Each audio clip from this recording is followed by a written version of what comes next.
कीमती उपहार। लड़ाई जीतकर राजा कृष्णदेव राय ने विजय उत्सव मनाया।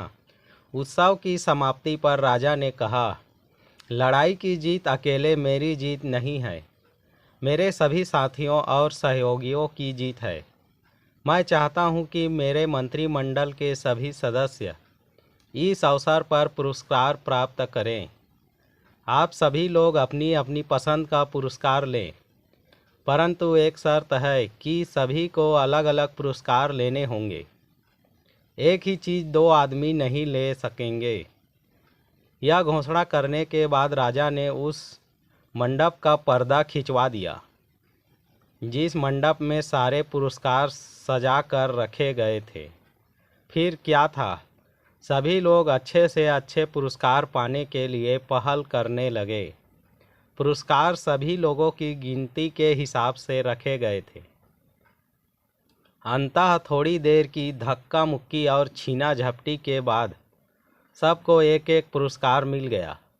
सभी पुरस्कार कीमती थे। अपना अपना पुरस्कार पाकर सभी संतुष्ट हो गए। अंत में बचा सबसे कम मूल्य का पुरस्कार एक चांदी की थाली थी। यह पुरस्कार उस आदमी को मिलना था जो दरबार में सबके बाद पहुँचे, यानी देर से पहुँचने का दंड। सब लोगों ने जब हिसाब लगाया तो पता चला कि श्रीमान तेनालीराम अभी तक नहीं पहुँचे हैं। यह जानकर सभी खुश होते। सभी ने सोचा कि इस बेतुके, बेढंगे व सस्ते पुरस्कार को पाते हुए हम सब तेनालीराम को खूब चिढ़ाएंगे, बड़ा मज़ा आएगा। तभी श्रीमान तेनालीराम आ गए।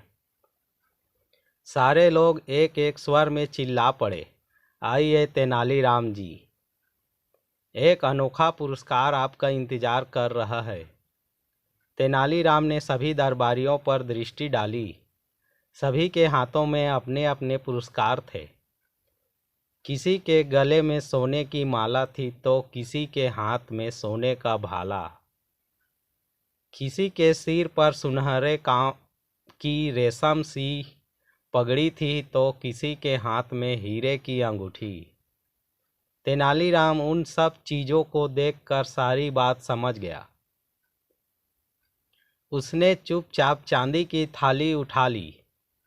उसने चांदी की उस थाली को मस्तक से लगाया और उस पर दुपट्टा ढक दिया, ऐसे कि जैसे थाली में कुछ रखा हुआ हो।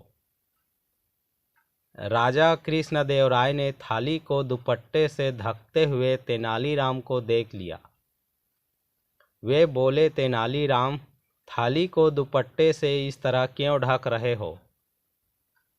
क्या करूं महाराज, अब तक तो मुझे आपके दरबार से हमेशा अशर्फियों से भरे थाल मिलते रहे हैं। यह पहला मौका है कि मुझे चांदी की थाली मिली है।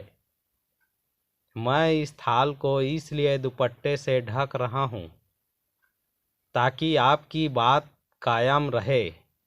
सब यही समझे कि तेनालीराम को इस बार भी महाराज ने थाली भर कर अशर्फियाँ पुरस्कार में दी है।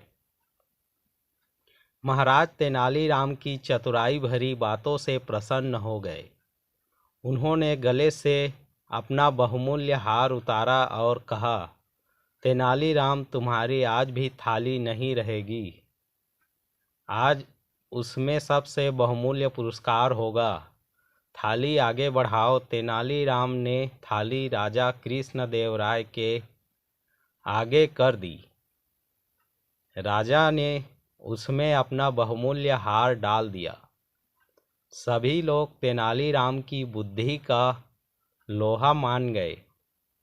थोड़ी देर पहले जो दरबारी उसका मजाक उड़ा रहे थे, वे सब भीगी बिल्ली बने एक दूसरे का मुंह देख रहे थे, क्योंकि सबसे कीमती पुरस्कार इस बार भी तेनालीराम को ही मिला था।